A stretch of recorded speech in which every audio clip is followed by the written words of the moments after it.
yang tidak pernah turun harganya sepanjang sejarah umat manusia, hanya kayu. Luar biasanya, kayu ini dilindungi oleh pemerintah sehingga semakin naik harganya. Dan yang paling menarik Bapak Ibu, kayu adalah simbol kemewahan yang diproses dari hulu ke hilir sehingga kami mendapatkan nilai tambah ekonomi yang sangat tinggi. Mohon maaf, kita harus bertobat Bapak Ibu.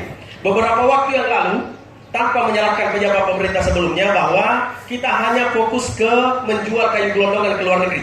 Yang mendapatkan nilai tambahnya adalah negara asing. Tapi berbeda yang kita lakukan sekarang.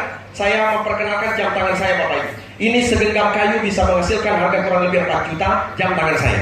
Ini produk asli Indonesia, putra anak bangsa, dan jam ini berjasa menghasilkan oksigen 5 tahun, memberdayakan petani 5 tahun, mencegah bencana 5 tahun, dan menjadi komoditi andalan Indonesia yang tidak punya tandingan di seluruh dunia.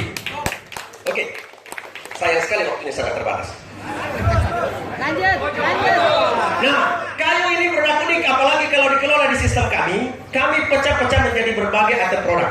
Setiap satu kayu kami alokasikan menjadi 1 jam dengan bahan baku 500.000. Kami alokasikan lagi menjadi interior, bahan bakunya juga 500.000.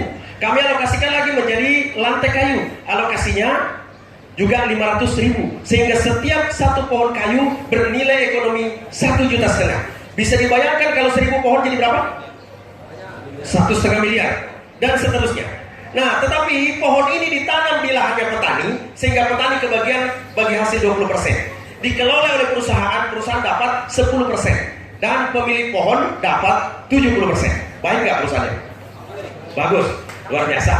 Tepuk tangan dong kalau perusahaannya bagus hanya dapat 10%. Ya.